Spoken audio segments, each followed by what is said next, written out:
Recording is on. Live stream is almost there.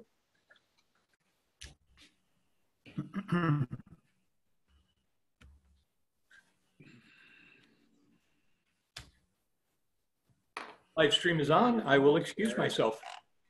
Thank you, Doug.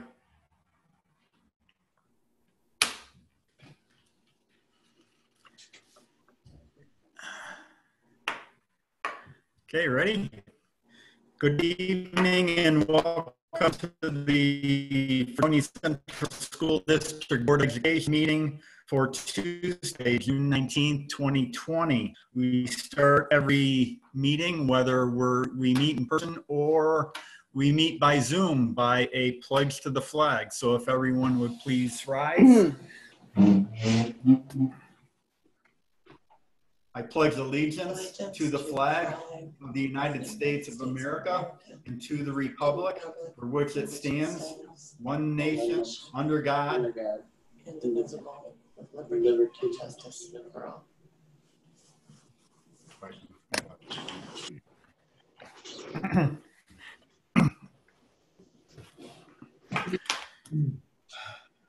Thank you. We have a proposed consent agenda for tonight. If I could, we need a motion to accept the adoption of the consent agenda. Upon a motion and a second, an affirmative vote by the members present approves each and every item so designated. However, prior to the adoption of the consent agenda, any board member may remove any item from the consent agenda. This will then come up for discussion as part of the regular agenda. The purpose of the consent agenda is to expedite routine matters so that the board has more time to deal with substance matters. We are looking at the agenda with consent for items in 7, which is new business. So really only items in 7 will be part of the consent. If we could get a motion to accept these minutes, and then if a member wants to pull something out, that you can do that. Mr. Johnson, thank you. And a second. Can I abstain from something, Mr. Aldrich? Yeah, we'll put it on the table first, okay. Mr. Johnson. Okay. Is that a motion to accept? Yes. Yes, and Mrs. Geoghegan shots. Second.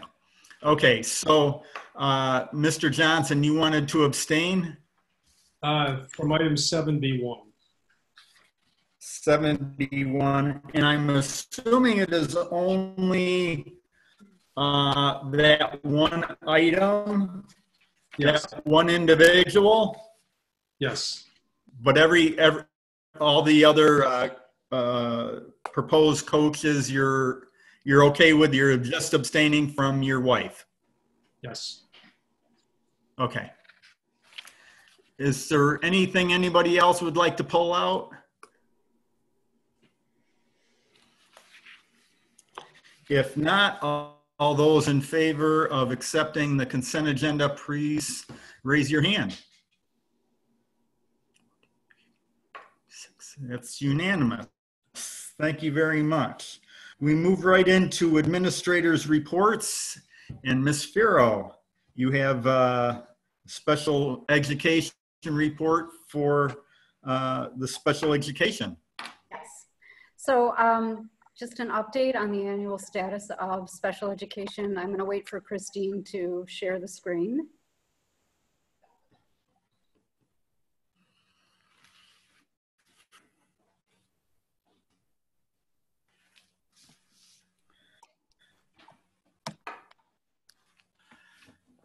Okay, so I think we're ready for the next slide already. All right, so the special ed workforce at Fredonia Central encompasses the 39 staff members you see here, plus myself and Mrs. Piper, who has picked up chairing responsibilities for preschool special education this year. This slide shows the number of students we are currently serving, and these numbers are as of June 1st. And just as a point of interest, the number of school-age special ed students we were serving last year at the same time was 168. This year it's 159, a slight difference, but not significant. The profile of disability categories is listed there for you. And it's the same from year to year. There are no significant differences in disability classification, kind of, you know, percentages or rates or typically most of our students are classified under the category of learning disability with other health impairment as a kind of the second most prevalent. There has been, at the bottom of the page, I noted the number of preschoolers that are currently receiving special education services. And that's a fairly significant increase from last year at this time when we were serving 30 students. Okay, so what I've done on the next couple of slides is just broken down by building, basically the percentages of students receiving special education at each grade level. So pre-K is about 18% of students are receiving special education services through an IEP. And then you can see the other percentages, and there's a lot of variability across the grade levels at kindergarten through fourth.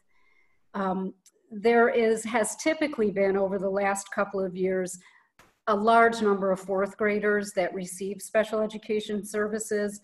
And my best educated guess as to why that is because of the response to intervention process, where students are receiving a lot of academic interventions over the years. And, you know, kind of at that point in time between third and fourth grade, they're being referred a little more heavily. And that's why you see that kind of increase, which has become sort of traditional over the last couple of years. There are a total of 58 elementary school-age children receiving special ed services. Of those students, there are 2 that are in placements outside of our school, which would be BOCES placements. So then we move on to Fredonia Middle School. And you can see that a higher percentage at 5th grade from the 4th graders moving up, that maintains at a high level. But then the percentages from 5th, 6th, and 7th tend to decrease and stabilize through those years. There are a total of 61 middle grade students that are classified. 5 of those students are outside of the school district. Those placements include home instruction, alternative education, and BOCES placements. And then at Fredonia High School, there you see the gradual increase in classified students over the high school years, and that's very typical. We have 2 off-campus placements. Oh, I'm sorry, off-campus placements include about, 7 of these 40 students, and they include BOCES locations such as PTech and Alt-Ed, St. Mary's School for the Deaf, and Randolph Academy. Totals in middle school and high school include 2 students also, just as a point of interest, who are in our student management system, but their home school district is Forestville, and we take them in from Forestville and provide their services. So when you kind of take all those percentages together, Fredonia Central's classification rate as of Beds Day for the 2018-19 school year is 12%, and I use that point in time because that is what's on the state ed website currently. And the Chautauqua County classification rate is 14%.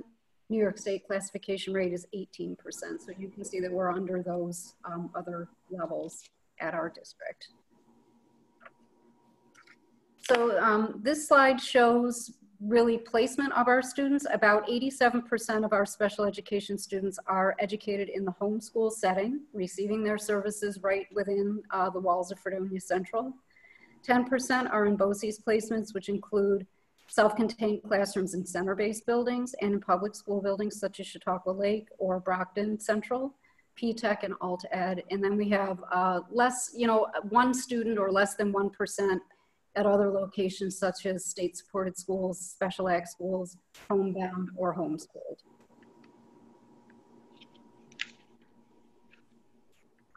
This slide talks about preschool special education services. So as I stated before, we currently have 43 children in preschool special education services. Those are children from ages 3 to 5 that are entitled to receive special education.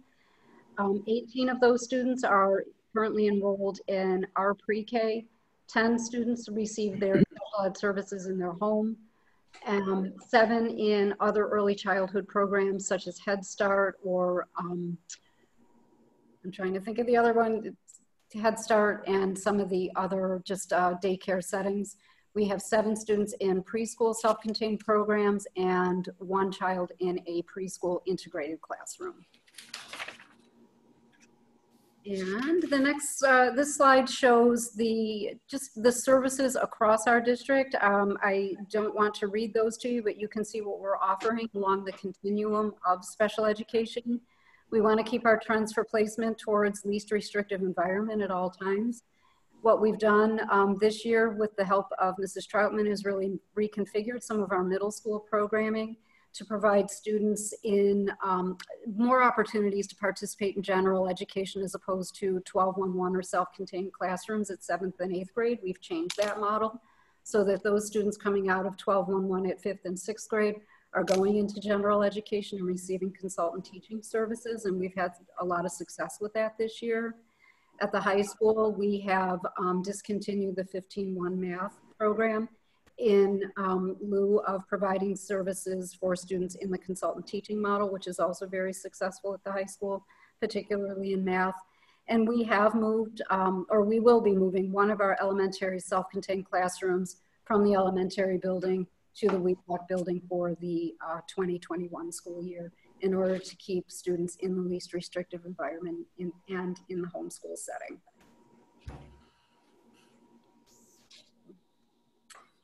This slide is a 10-year really look back on referrals to the School Age Committee on Special Education. There's no real discernible trends that I can, identify for you. They're just kind of based on needs year by year. In the current year, we had 22 referrals and we ended with 10 referrals that are incomplete at this point due to additional evaluations that needed to be completed and the need to extend timelines due to the closure of schools because of the pandemic. So that was done through conversations with parents to elicit their agreement to extend those timelines for evaluations, and we anticipate picking them back up when we're able to work with students again in a face-to-face mode. And then the next slide is also a 10-year look, but this is preschool. We had a very high number of preschool referrals this year. As you can see, it's higher than it's ever been. Last year, we had 28 preschool referrals. This year, we had 50, or a 44% increase. 20 of those referrals came from the pre-K program at the Wheelock building. 20 of them came from early intervention to the Committee on Preschool Special Education, and 10 came from community programs and or parents. So that's, it is a high number of preschool referrals, has increased over time, a really big jump this year, and I think that's something we need to just keep watching and, keep in mind that, we do have increasing numbers of students in our pre-K program that have special education needs. And we do have the ability to provide services with our own staff through a contract we have with Chautauqua County. If we need to do that, I also have a pending approval at State Ed for special ed instructional services at the preschool level. That application, frustratingly has been with State Ed since July of last year, and it is in its final stages of approval. It took a long time due to a lot of different reasons, but as the years go on, or next year goes on, I hope that we can talk about using some of our own staff and resources to provide additional special ed support at the preschool level.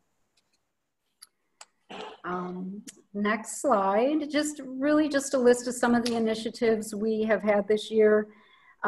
We've done a lot of work this year, particularly at the middle school level, with a national consultant to work on our co-teaching model.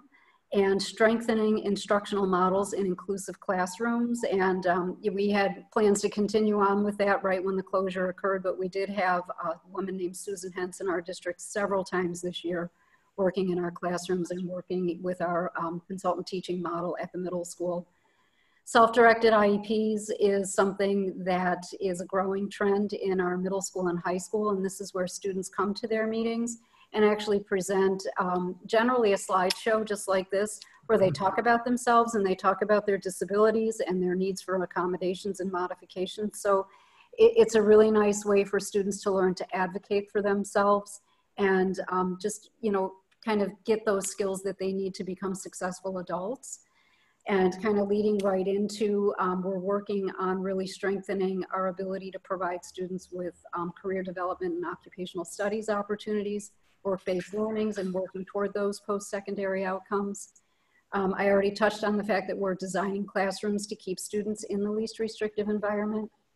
Parental involvement is elicited at all times through the referral process, and that starts at the building level where we have student assistance teams, and you know, other meetings where we bring parents in to discuss concerns, through the special ed formal process where we have parent involvement. And our parent involvement, I wasn't able to calculate that for you this year, but it's very heavy. And interestingly, since we've been not in our schools but holding meetings through Zoom, we are pretty close to 100% parental participation in that mode. It's been a really interesting thing. And just a couple other things. We started our unified sports program this year, which we're very proud of and looking forward to continuing seeing that move on. Our tiered supports, I didn't mean to skip over that one, in building level teams really ties into our multi-tiered systems of support, or MTSS initiatives, which includes all those interventions that we provide for students academically, but also related to social emotional learning, collecting baseline and benchmark data, and monitoring of progress towards goals at tier 1, 2, and 3, and that's before referrals come to the Committee on Special Ed.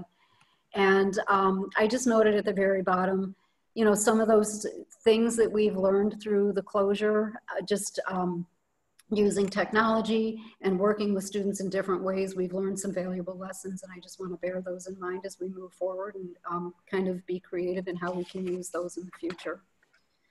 So then the next slide is just really shows you the underpinnings of special education. Christine, if you want to advance to the next one. Just, this is the blueprint for special education for New York State. And I talked about this last year when we went through this presentation as well. In 2015, New York State developed the blueprint for improved results for students with disabilities. The plan was created to ensure that students with disabilities have the opportunity to benefit from high quality instruction, to reach the same standard as all students, to leave school prepared for post-secondary, living, learning, and employment. And the 7 core principles are shown here, which include self-advocacy, parental involvement, specially designed instruction in the least restrictive environment, research-based teaching strategies, MTSS, inclusion, and post-secondary outcomes. And as you can see, I hope that the slides prior to this showed you that we are really following that blueprint. And, you know, thanks to the board for the support of the programs and the special ed staff and resources that we need to fulfill these mandates. So, and just at the end, I just included a couple of pictures of some of our staff and students, and I'm happy to answer any questions you might have at this point.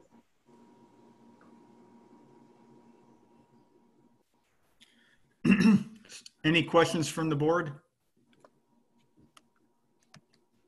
I have something. Yeah, Mr. Forrester.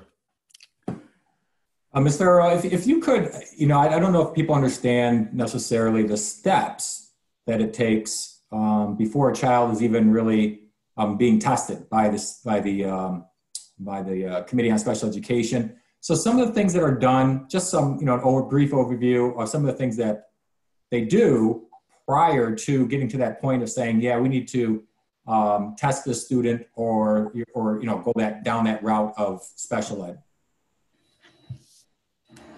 So I'm not sure I understood what the question was. You just wanted a little bit of example of what that is? Or what that well, you know, for example, child study teams, things of that nature, things that you guys do prior to a student being, tested for special education services? Sure. So at each building level, and I would say the biggest team or most frequently met team is at the elementary level. We have student assistance teams, similar to child study teams. Districts call them different things. Those teams, that student assistance team meets on a regular basis. I believe it's about every 6 weeks. And teachers bring forward concerns on students. They may be academic concerns, social concerns, physical concerns, concerns about management needs, just, anything that would fall under an area of concern that requires intervention. Parents are brought into those discussions. Interventions are designed and documented within those team meetings, and then they're revisited for progress. So goals are set, progress is monitored, and if there's some success there, we feel that students have responded well to interventions. They will continue to be monitored, but not necessarily referred. But when they're referred, it's when an intervention has been tried. It may have some success, but perhaps not a lot of success. A different intervention might be tried. So there's a vast amount of work that goes into intervening with students before they are referred to the Committee on Special Ed. And I really do believe that that's why you see that kind of big bubble of students around that, end of 3rd to 4th grade level, where we have kind of larger numbers of classified students, because I think sometimes it's those years of intervention that we've worked through. So. Yeah, I appreciate that, because I just wanted to make sure that people understood that it wasn't, just because somebody gets referred, it doesn't automatically jump into testing and let's, put them into a special education program. There's a lot of interventions that happen prior to that, right, before that occurs.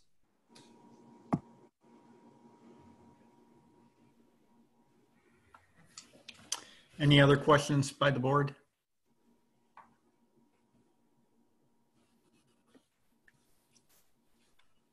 Okay, if not, we have a construction update by Mr. Certisio.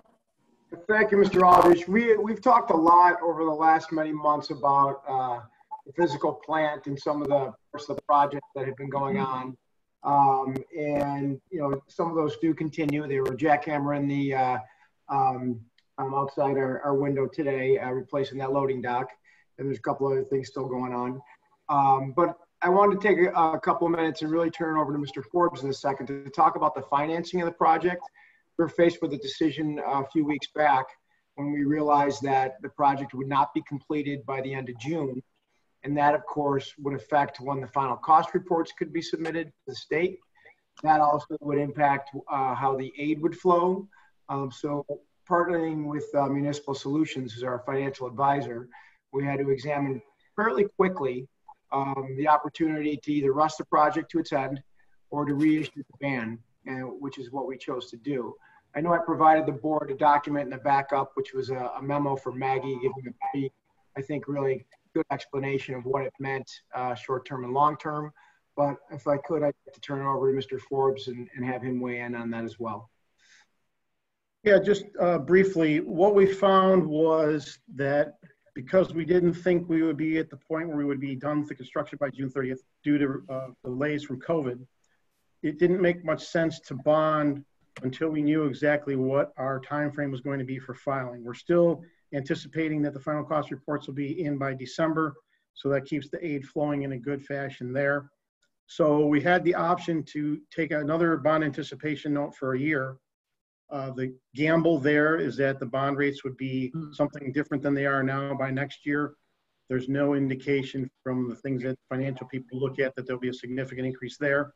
By doing so, we were able to then defer the principal payment in June of this year and roll that into the new bond anticipation note that goes to next year. We bid it out. We had one bid, which was at 1.25%, which on the surface, the bid itself is good. Maybe not great, but good. But on top of that, you put on the fact that the winning bidder is providing a $43,000 premium, which then can be applied against our future debt service payments. That takes your net interest rate down for the year to somewhere around 0.75%, which Maggie at Municipal Solutions felt was very favorable.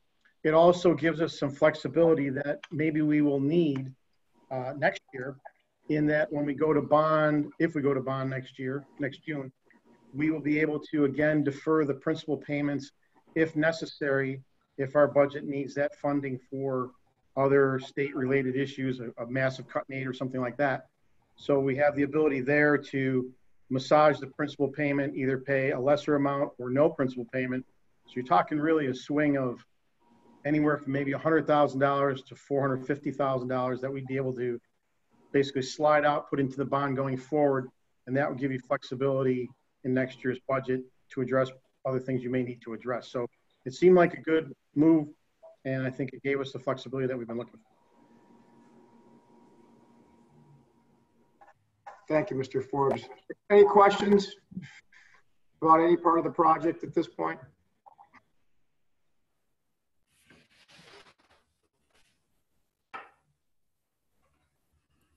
Okay.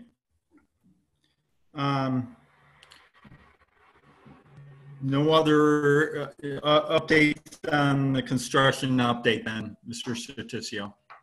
There's a lot of little things going on. Some of those punch list items that Mr. Hawk shared, I've shared with our construction management team, and they're working on those.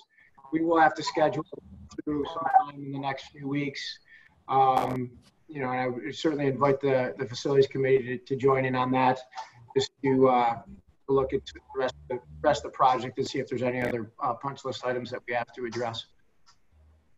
Okay, thank you. You're welcome.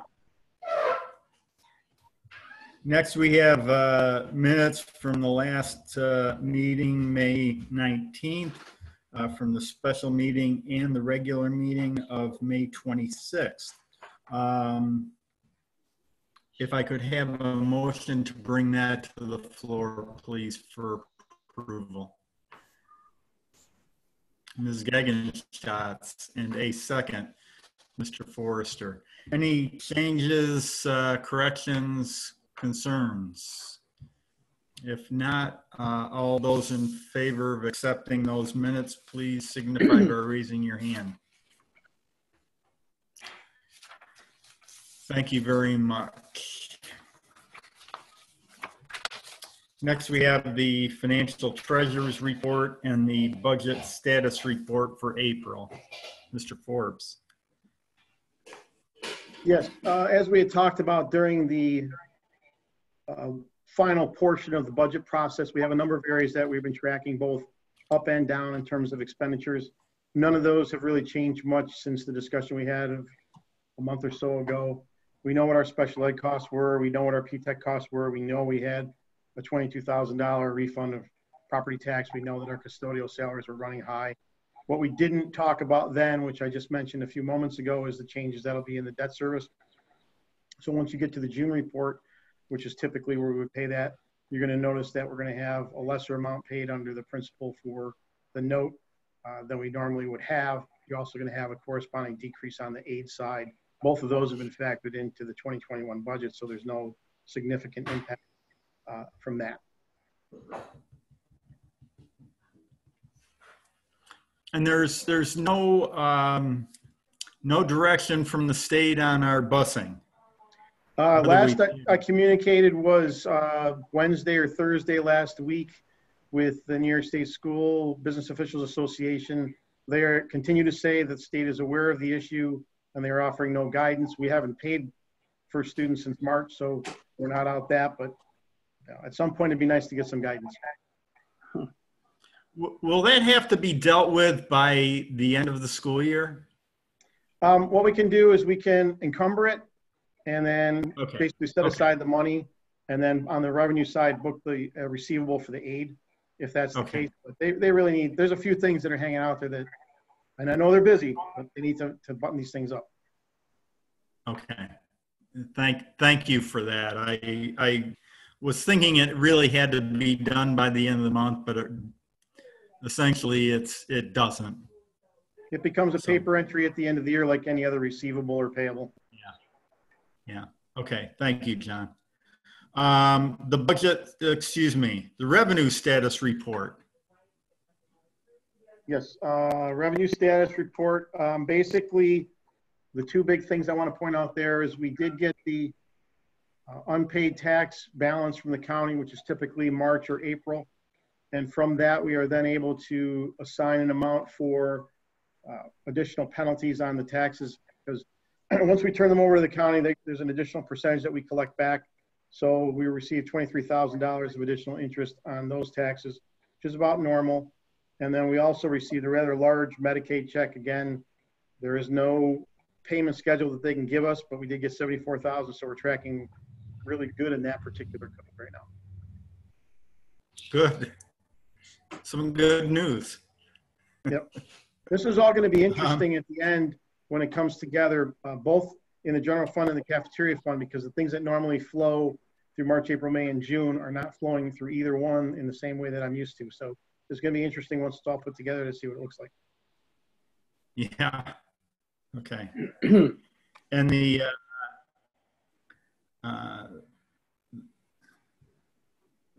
treasurer's report for April, anything on that? No, not really. It's the same, your basic bank reconciliations. There's no surprises there. Okay. We will need a motion to accept that, to bring that to the floor.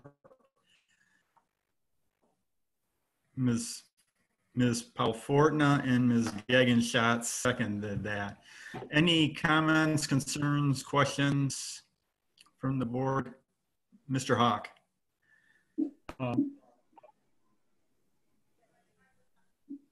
Question, I haven't seen any claims audits come through. Is Mr. Sedota still doing those? We've been saving them. He's been emailed the information through the Darcy, our account clerk. He, as you may imagine, was a little reluctant to be coming into the school with the COVID situation, but my understanding is once we're clear to go back, which looking like it may be as early as next week, then we'd be able to get him in and catch all those things up for you. But he has been getting the information along the way. Has he been relaying back to you? Through Darcy, yes. Okay, no problems? Not that I'm aware of. Okay, thank you. And just a good point that Mr. Hawk brought up, so I'll address this now as well. Because we're all working remote, what we've been doing is some of the things that would normally be paper copies and signed by Mr. Certicio for bank transfers or the warrants, we've been doing it electronically, where I've gone in, looked at it, sent the information to Mr. Certicio. He's looked at it, we've doubled back. So from an audit standpoint, we still have the process going. It's just a little bit different than what we're used to.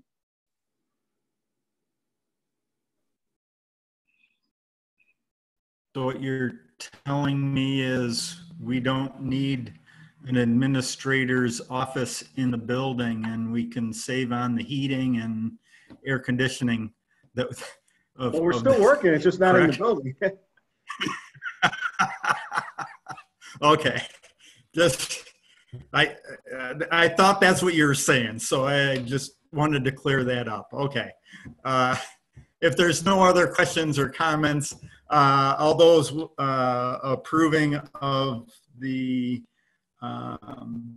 Treasury's report for April, please signify by raising your hand.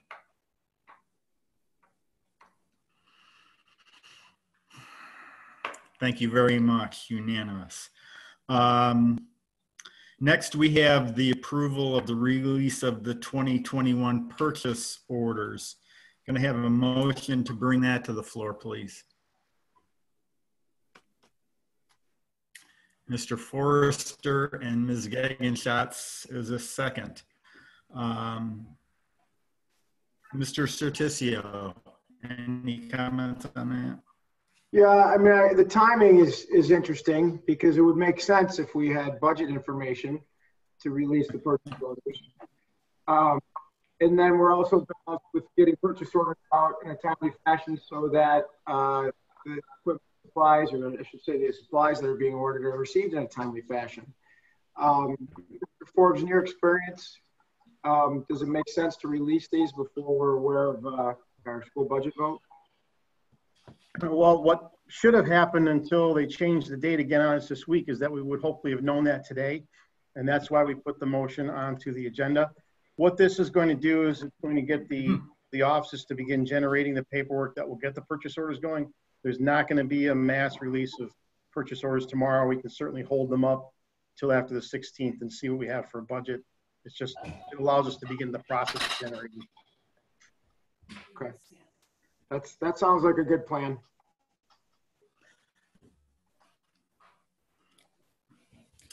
Okay. All those board members willing to approve signify by raising your hand.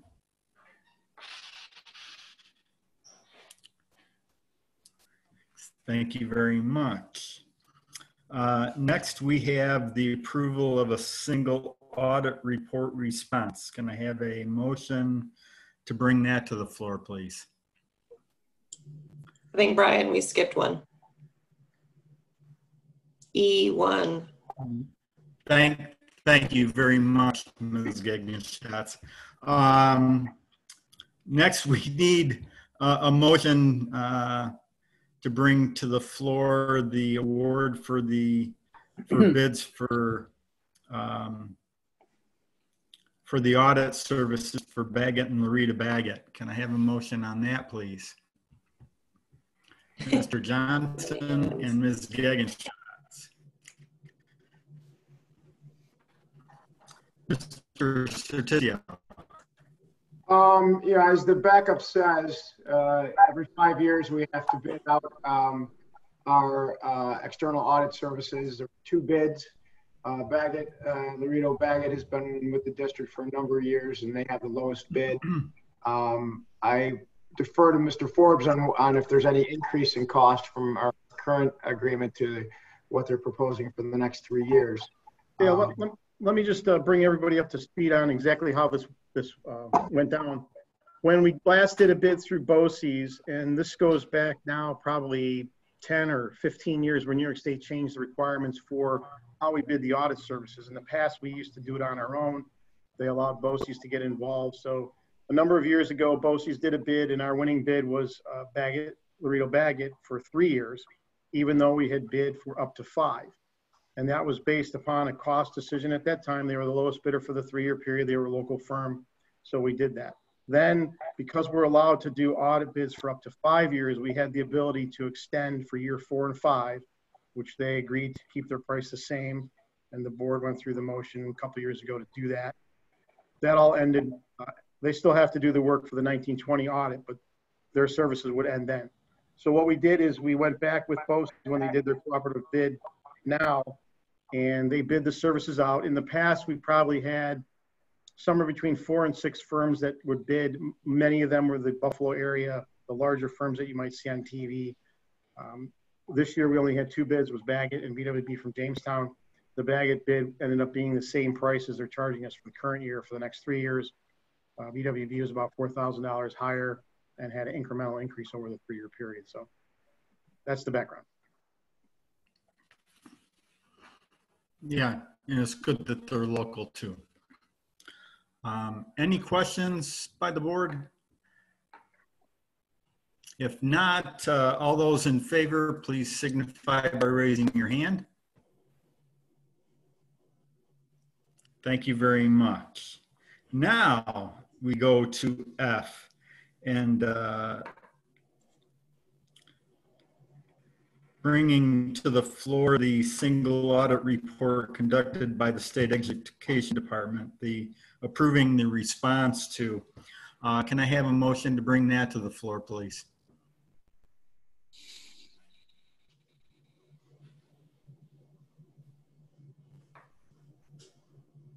Ms. Gagnon-Schatz and Ms. Powell-Fortna, second.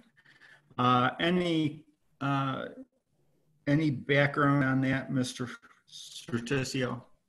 Mr. Aldridge, the background is I should have taken tonight off and let Mr. Forbes run this whole meeting. All these are his area of expertise. This is all the exciting stuff. Oh, yeah. We see how riveted we all are listening to you talk. So the background is that in the course of the regular external audit, there's a portion called the single audit, which has to do with auditing specifically federal grants that the district may receive. In that portion of the audit, you've had a number of comments, probably 4 or 5 off the top of my head, that have been repeat comments year to year to year. most of them are nothing to be concerned about at all. For example, one is that the district needs to agree that they will look at the journal entries provided by the auditors and make the necessary changes to make sure they're on paper. So what happened was the state came through and said, we've looked at your single audit for 18-19. There's a number of comments that have appeared the last 2 or 3 audits prior. We'd like you to respond to it. So I did.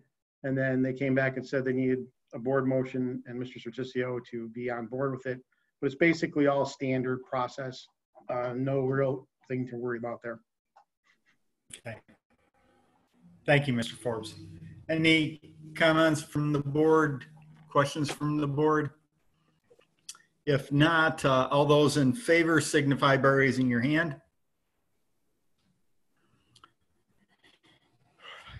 Thank you very much.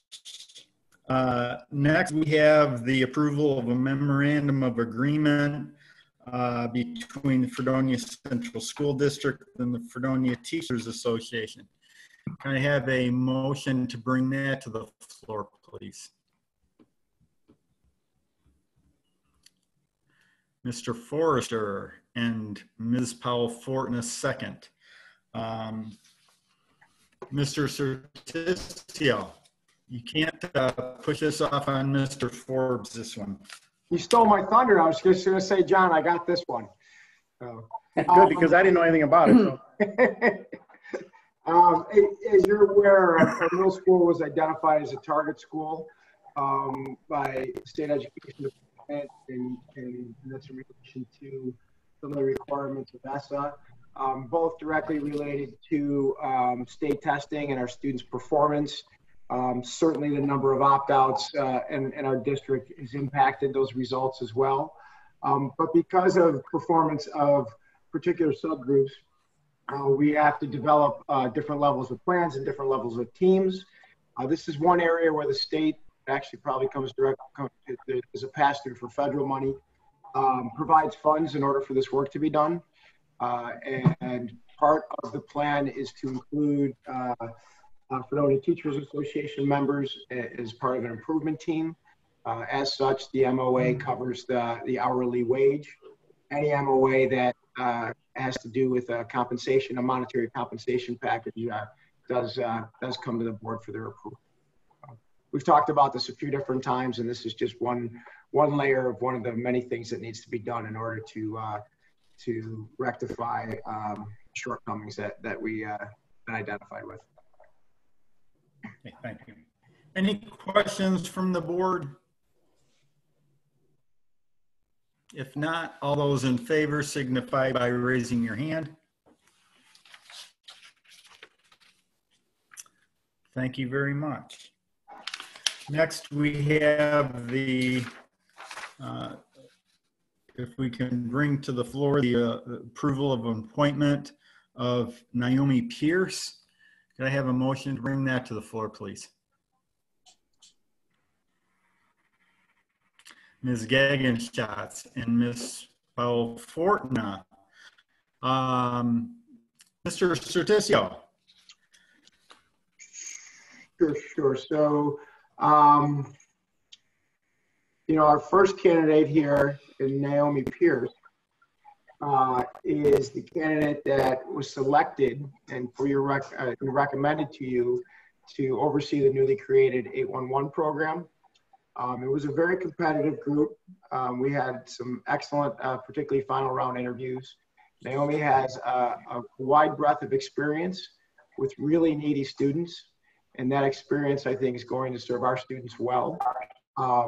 And she works locally currently, and I believe she's actually already in the Wheelock building.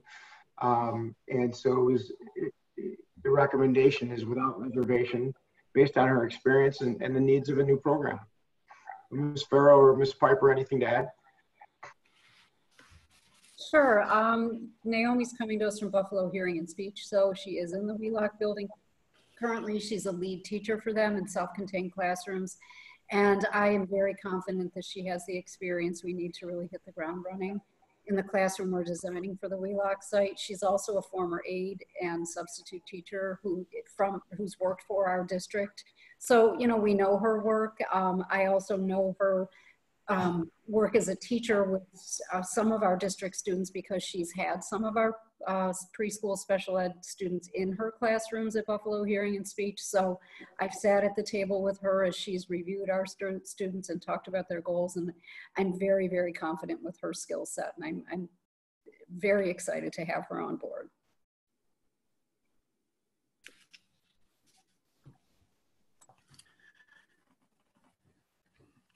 Okay. Any other questions, comments? All those in favor signify by raising your hand. Thank you very much. Next, we have the approval of appointment of Andrea Gunn. If I could have a motion to bring that to the floor, please. Ms. Powell-Fortna.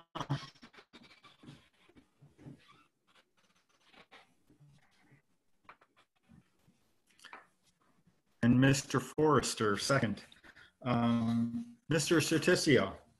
Yeah, Andrea also comes highly recommended. Mr. Jambrone, you'll appreciate this. She's a former soccer player and coach. She's actually played I think in Europe and South America, and some really neat experiences. She's very excited to work with our WheeLock students. Ms. Piper, anything else you want to add? Well, we're super excited to have her join the team at WheeLock. Currently, she's working at BOCES as an adaptive phys ed teacher, so she is very familiar with working with children of a wide variety of needs. She's positive. Her references were stellar. We're super excited to have her join our team. Does she know that she's got a very high bar for elementary phys ed teachers? Well, we didn't want to scare her off too much. Yeah, no one can replace Mr. Fitz, so we're well aware of that. Oh, good, good. All those in favor signify by raising your hand.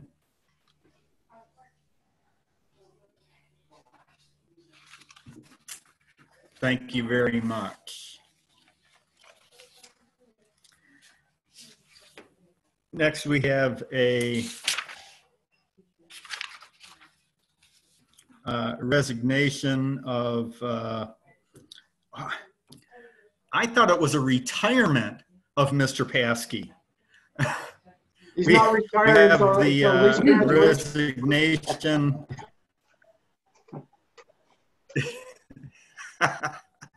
We have the resignation of Mr. Pesky as from his prior math teaching position effective April 11th, 2020. Can I have a motion to bring that to the floor, please?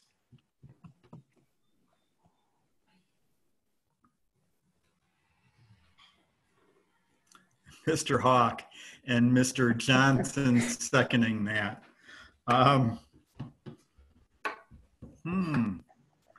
This is kind of interesting, isn't it? Any comments?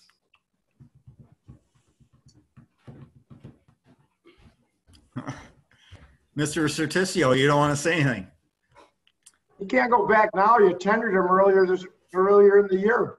He's got graduation day to figure out. Well, yeah, it's a dilemma because you know, you were a great math teacher, and we hate to lose you there, and I'm glad it's not a retirement. Yeah, I've got my kids in the background giving me their thumbs up that you're a great math teacher. So all those in favor signify by raising your hand, please.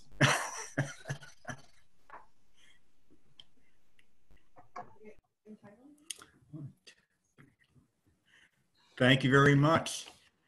Thank you, Mr. Pesky. Next, we have the approval of a resignation from Cheryl Solazzo, teacher's aide. Can I have a motion to bring that to the floor, please?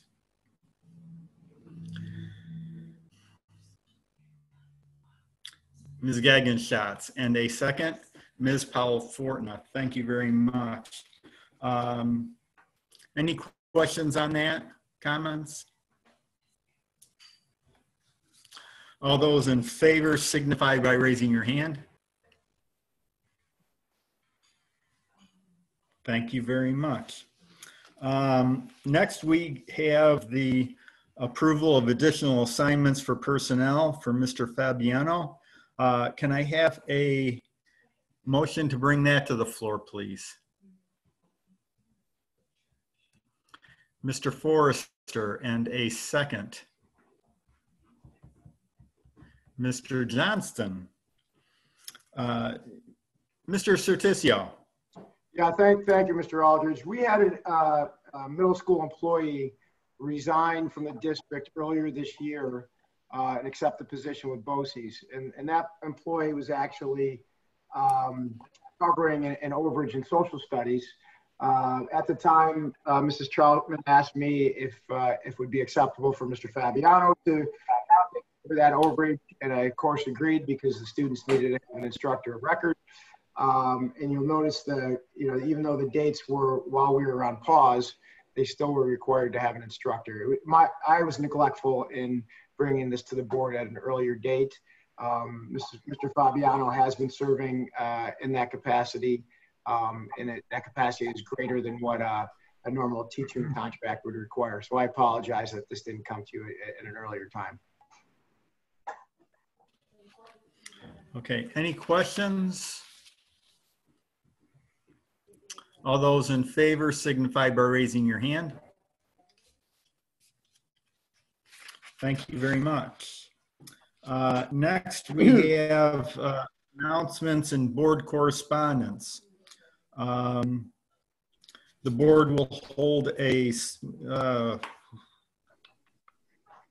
we will not be doing that. So let's chat about that for a minute. That will be next week, won't it? Yeah. Yeah. Christine, do you have some suggestions on dates and times and what we need to do there? Sure. So as you know, we need to at some point reopen our meeting that we had previously tabled in order to officially close the polls. Mr. Pesky did close the polls today at 5 p.m. as we have been instructed to do. And so, the recent guidance from the extension, just so you're all aware, allowed folks to drop off ballots in person today. Was the deadline still for that? But we are allowed to accept mail-in ballots until next Tuesday, the 16th. So no drop-off ballots from now on. So we do need to have that meeting to close the polls. Essentially everything is moved a week. So I will be taking the ballots to Mayville at the same time next Tuesday at 8 p.m. And they will be counted. So I won't have results until probably 8:30 or 9 o'clock next Tuesday.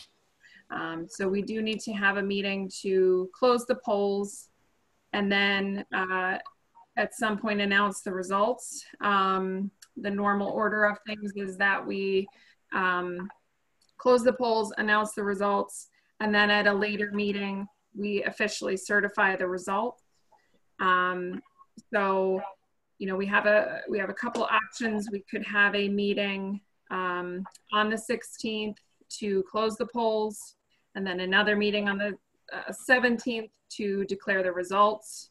We could also combine those meetings on the 17th because we're already past today, obviously, in terms of closing the polls. So, we are outside of our norm already with this. So I leave it to the board to decide the structure with which you'd like to do this. So a question, if the polls were already declared closed, they're closed for ballots being brought in, but then we will accept letters for another week, and we have to declare the polls closed a second time? It's, yes. Not necessarily. Okay, so, and yes, this is confusing, and it's very different than anything anyone has experienced before, and hopefully it's only a one time in all of our lifetimes. But the governor's executive order, I don't want to say close the polls, but close the opportunity to drop off a ballot today at 5 o'clock, and the polls remain open until 5 p.m. on the 16th, and any ballots that want to be submitted have to be done through the U.S. mail. So I guess we could call it an in-person partial closure if we want to create a new phrase.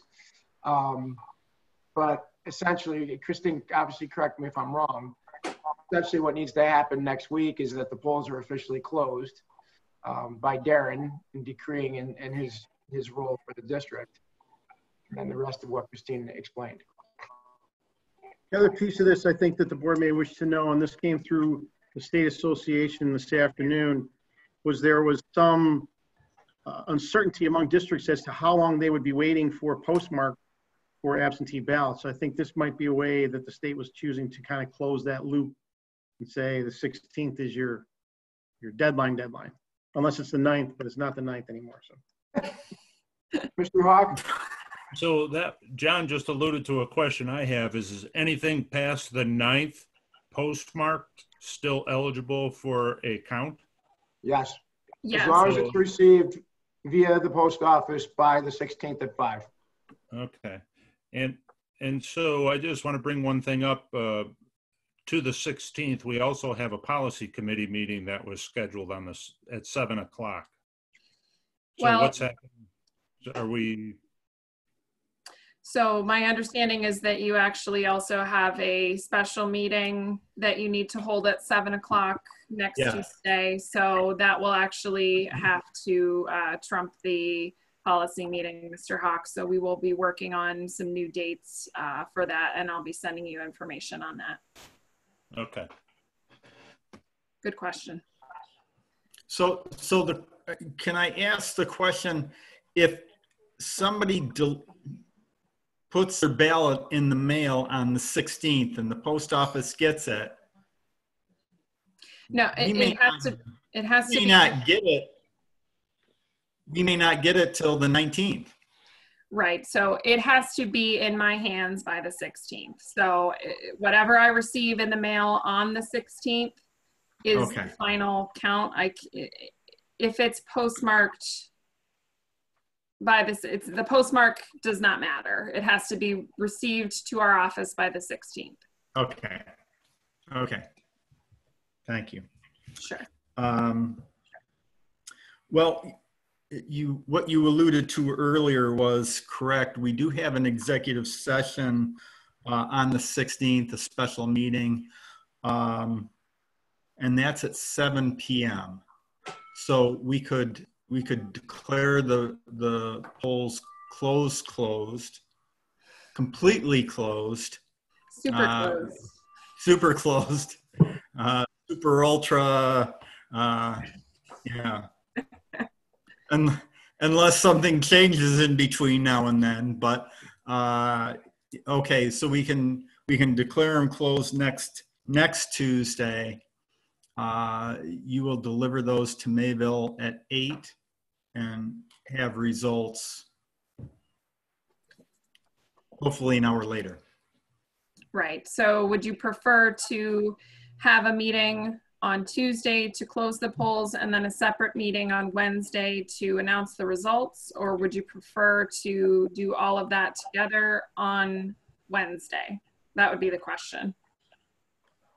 Well, we will be meeting on the 16th, so we can close them then. It's really a matter of board members, and you know, I apologize. I probably never put anything out to the board as far as what your availability is on Wednesday. So, Mr. Aldrich, are you suggesting that prior to your executive session at 7 p.m., you hold a board meeting, a very brief board meeting, in which the polls are declared closed? Yes. Okay. And now you're wondering what the board's availability is on the next day to accept the results? Correct. Okay. And that does not need to be a lengthy meeting either, but a quorum would be necessary. So I need 4 board members, at least four board members who would be willing to meet on the 17th at 6 o'clock to certify the results of the election. Mr. Aldrich, I have a question. Mr. Johnson. So we're going to close the polls at 6, but we have an executive session at 7? Is that correct? No, we would close the polls right before our executive session. So we go right into our executive session. Correct. Close the polls. Correct. Okay. Yeah, I would recommend that you schedule a 6:45 meeting in which the polls are declared closed at 5 p.m. You know, Darren in his role would say, you know, the polls officially closed at 5 p.m. today, Tuesday, June 16th, and then you could all move forward into your executive session.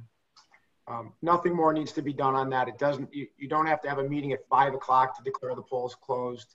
You know, Darren will, you know 5 o'clock, and he and Christine and I can communicate and declare the polls closed, and then reiterate it at your meeting.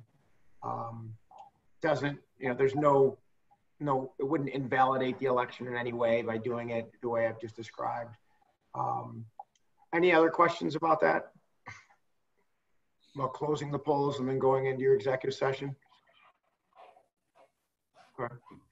And then the next day, you can have that meeting to accept the results really anytime that you're available. If you know, in the past, I know you've done some quick early morning meetings. You could do, as Brian suggested, a 6 p.m. meeting, whatever works for the board.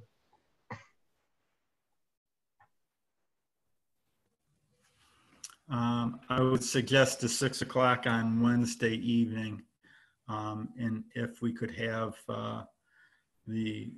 just a confirmation from, again, 4 board members that would constitute a quorum. We can take all 7. I'm not opposed to that. It's just that there's no sense in scheduling this if we can't have at least 4.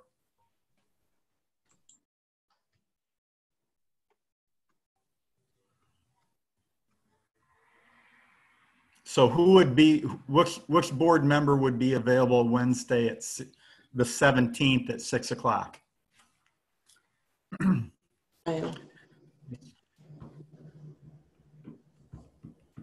Okay, so that's going to be 4. Ms. Gagenschatz, Mr. Forrester, Mr. Johnson, and myself.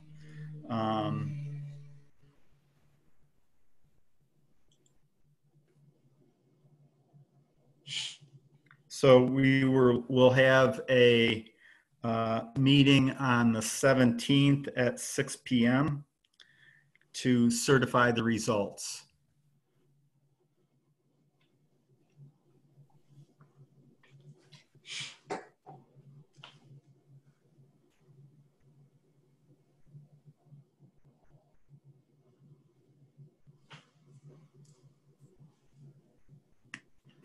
Okay. And then we will have executive session on the 16th at 7 o'clock with a brief meeting at 6:45 to close the poll. Okay. If that's it, Mr. Certicio, do you have anything additional before I have a couple of break off? Excuse me, a couple of brief things. Tomorrow we have a district return to school, a district level return to school meeting with a whole host of folks, including Mr. Johnson. Thank you for volunteering to be a part of that committee. We will be focusing on the operational aspects of returning to school. In the short term, looking at having our 12-month employees return possibly as soon as next week, Wednesday, and examining all those things that should take place and will need to take place to do that safely. As that team moves forward, they will be examining the operational aspects of return to school in August or September, hopefully with more updated guidance from the state. Each building level principal will be chairing a building level team that will take some of that operational information and also be working diligently on instructional information. The thought is that districts really need to plan in almost three simultaneous lanes. Traditional, as we know, education, which we know how to do, because we've done it for years. A remote education, which we've learned a lot about this year, and perhaps a hybrid model where we move back and forth between both of those things.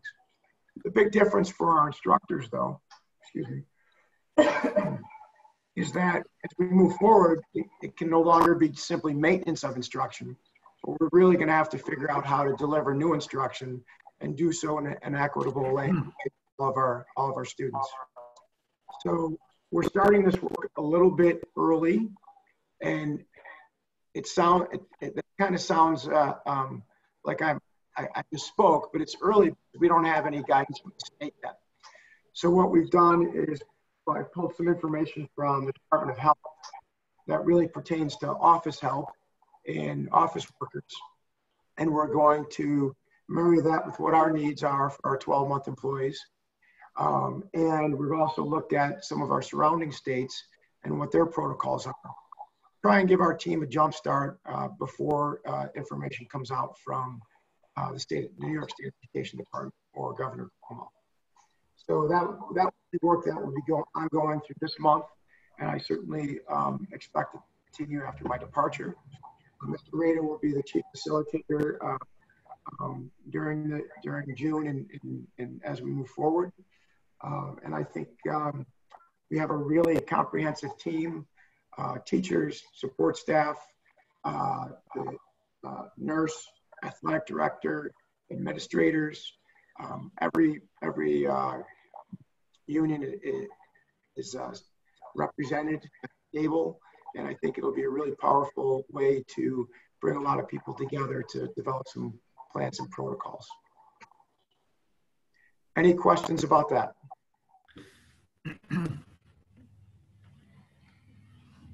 Challenging times.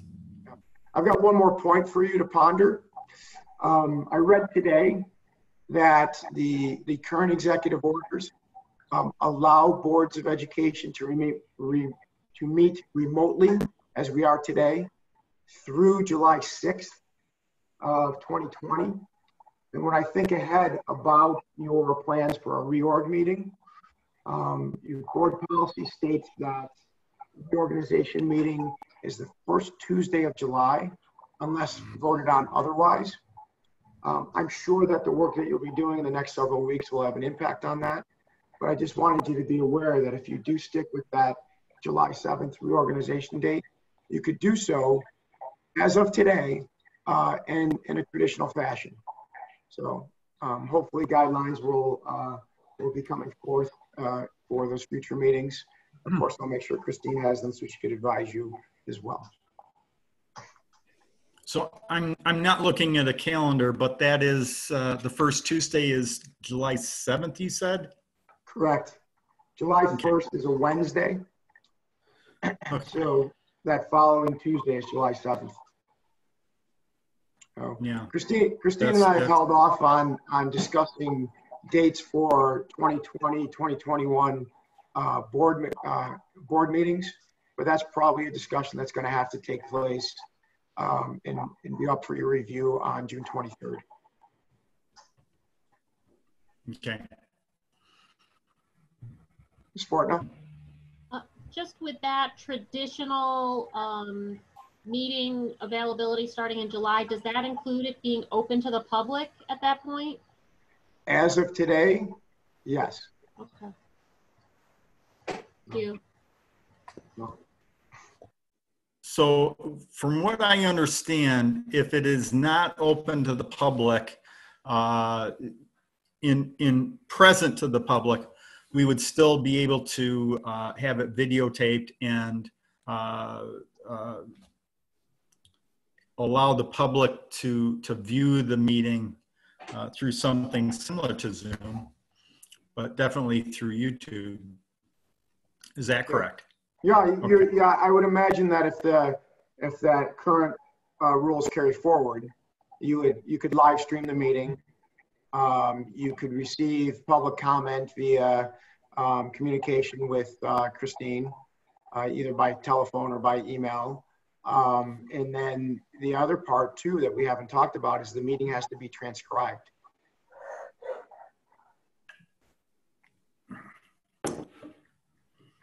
Huh. Interesting. Okay. If that's all, Mr. Forrester, do you have anything for us? No, I do not. Thank you. Okay. Mr. Johnston. No, thank you. Mr. Jambrone.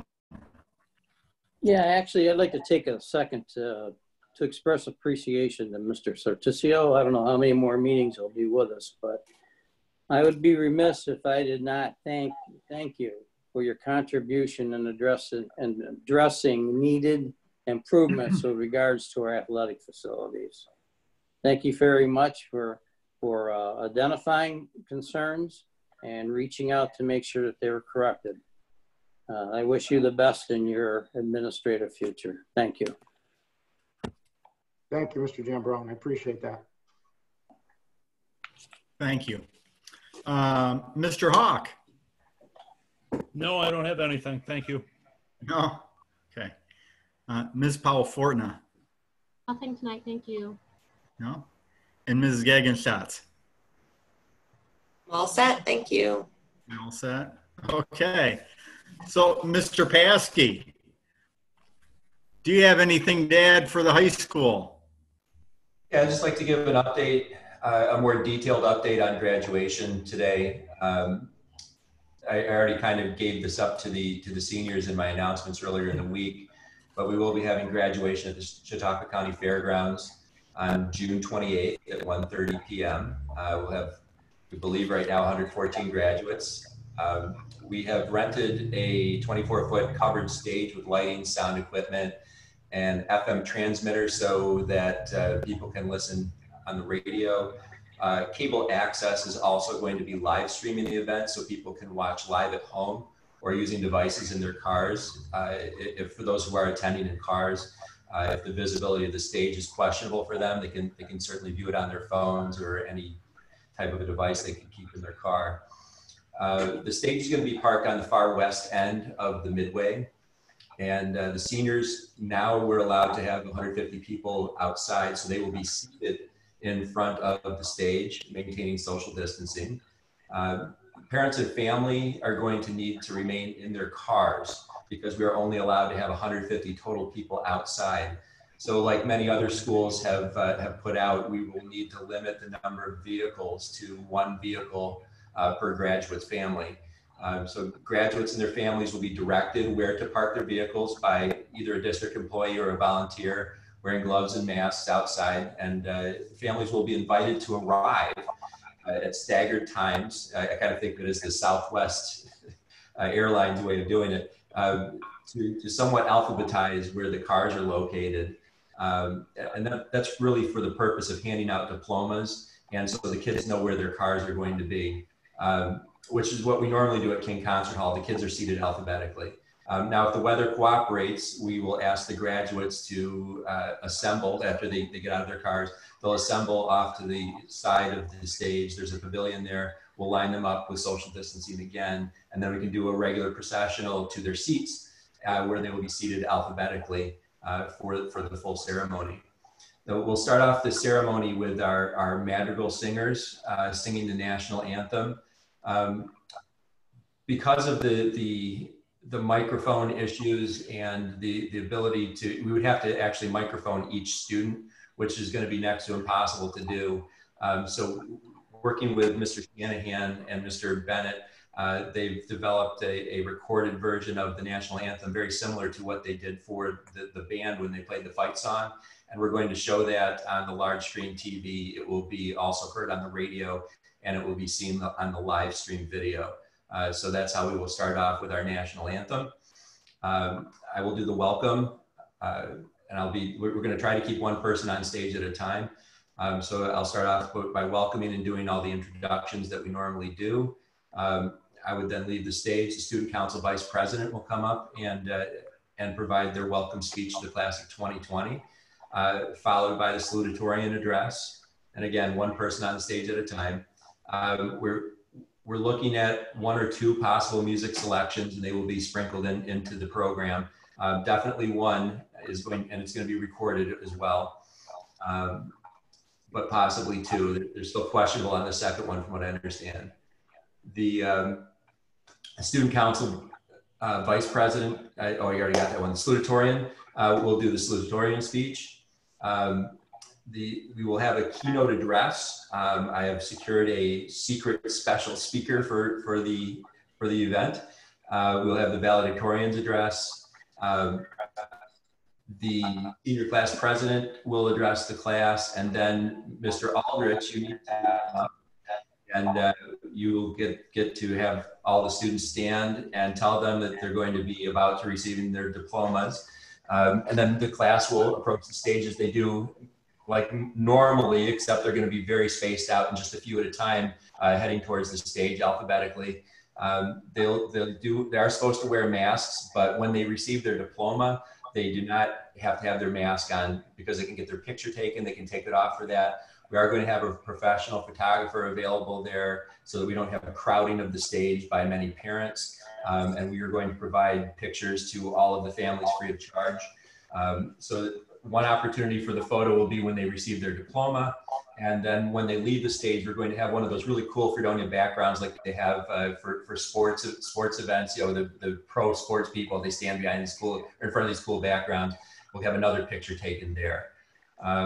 And then they will head back to their seats, remain standing.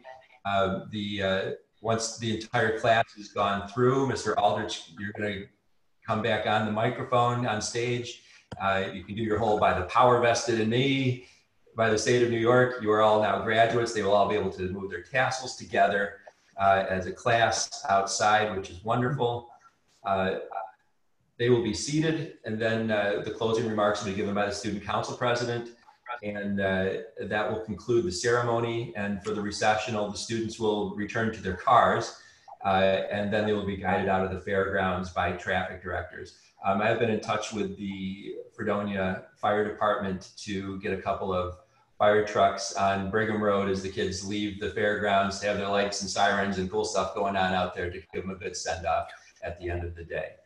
So that is pretty much where we are at this point. There are some other little cool things that are happening that I didn't give you all the details on, but that's the gist of it. And I'm really pleased that we were able to get this much for our kids, because even now that we've been allowed to have 150 people outside, there are a lot of schools that still are not able to do all of the things that we're going to be able to do, partially because of their sizes. If you have more than 150 kids, you can't graduate them all at once.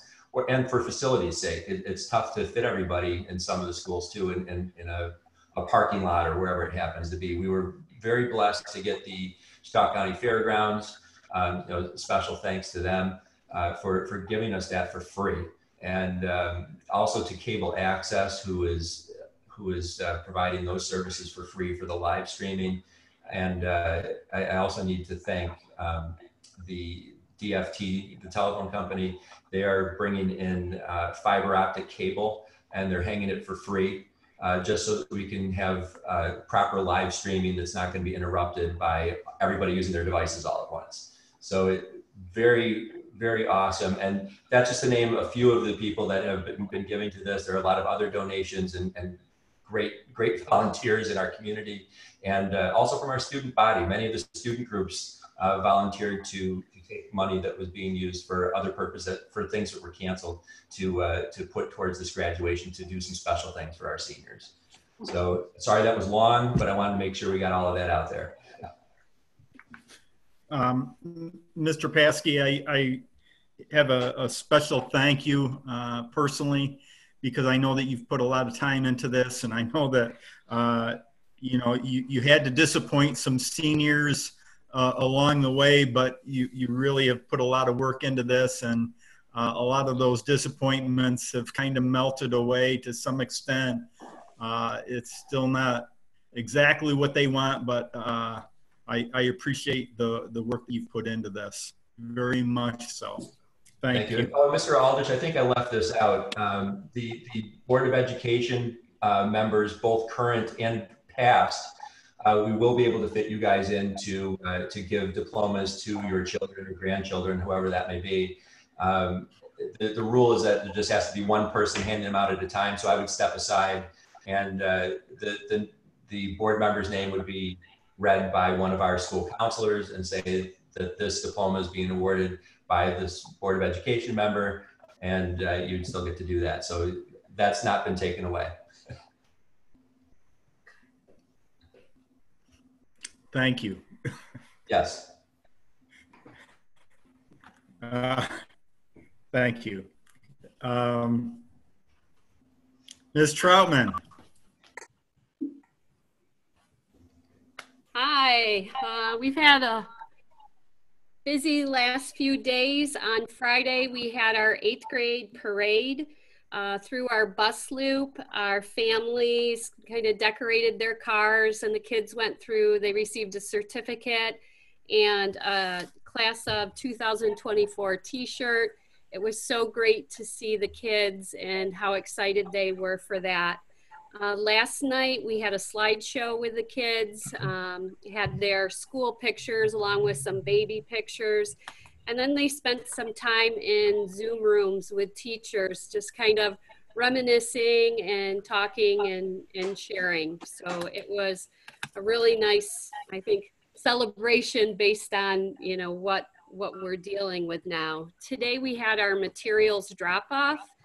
And so we got to see a lot of our students today, and we collected a lot of materials. We still have a few more to get, but we'll work with the families to get that all back. Okay, thank you. Mr. Drollinger. Yeah, we were able to bring some closure to the year this week as well. We had our exchange of goods and our last day of school celebration yesterday. We had a really good turnout, which was great. And all of our teachers got to see all of their kids and spend a few good minutes with every one of their students. It was a nice intimate setting while maintaining social distancing in the bus loop. So that was a good success. And we were supposed to have a talent show, but we were able to do that talent show virtually through the form of video submissions, and that turned out really nice. And all of our students got to see their peers do their little talents. So our year ended on a high note, and we still have things that we need to return to families, and we're working out a way to deliver those things throughout the course of this week. So despite all of everything, we ended on a positive note, and it was a good end to the year. Thank you very much. And I would also comment that you had some amazing videos that I have seen. So through your drone, that was wonderful. Ms. Piper. Well, we have our WELAC clap out tomorrow, a drive-through clap out for all of our kindergarten and UPK students. So the UPK teachers and kindergarten teachers are very excited. They're ready to line the bus loop so they can do a drive-by clap out for their students, and especially for our kindergarten students as they leave WELAC and head up to the elementary school, to the big school. They're very excited, and we're excited to see them in the morning. 9 to 10 a.m. for all parents out there. Can't wait to see you all. That will also be our drop-off day for our devices at WELAC. I also will be at WELAC all day tomorrow, hanging out sort of in the bus loop for any people that would like to pick up drop-off UPK or kindergarten registration packets. They will be available if you have not been able to get to the post office. I will be there tomorrow all day. Love to see you. Great. Thank you, Ms. Piper. Mr. Forbes, do you have anything to add? No. Thank you. Mr. Rada? I have nothing to add. Thank you. No? Good to see you. Ms. Firo? No, thank you. No? And Ms. Slagle? Nothing, thank you. No? Okay. If that is it, we are going into a, oh, Jambrone. Mr. Jambrone. Jambrone has a question. No, I was just going to say, so move. So, well, you had to get in there, didn't you? We are going into executive session to discuss personnel issues, personnel matters, not issues. And I am going to invite Mr. Certicio and the principals that are involved to stick around for that executive session. So, and Mrs. Mr. Jambrone, you have made the motion to go into executive session. Second. Yes. A second. And Ms. Gagan Schatz has second. All those in favor of going into executive session?